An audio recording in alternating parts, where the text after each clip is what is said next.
There's more colour on what's informing your top picks on a 12-month basis, which are HDFC Bank, ICICI and Axis Bank amongst the large caps.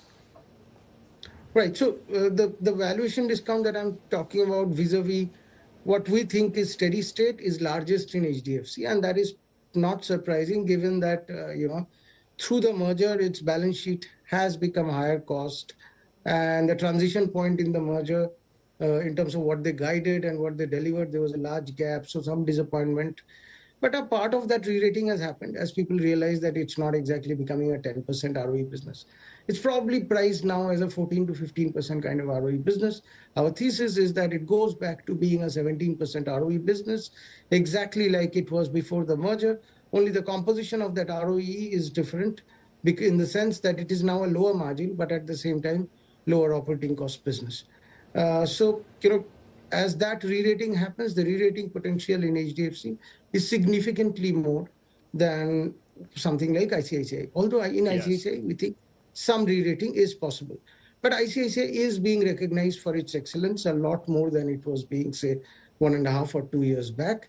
And the current numbers bear that out over the weekend, whatever they have reported. Apart from a couple of points here and there, there's really nothing to pick. Reported a set of numbers which reflects its leadership position. So it is, in some sense, my all-weather bet. The kind of bet where you're willing to accept a little less upside because, it is a really low beta idea within that context. ICICI's beta, if you go by simple calculation based on market price, still appears far too low compared to what the beta should be given the current business model. Third pick, Axis, is my liability beta idea. And I have to be honest with you here. The last 2-3 quarters, it's more than good or bad.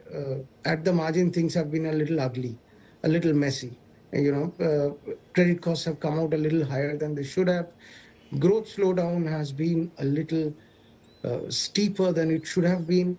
But the valuation comfort is there. And if I look at the balance sheet composition on an objective basis, it is, of course, highly geared to an easing cycle as far as cost of funds is concerned, given the amount of short-term money that it has.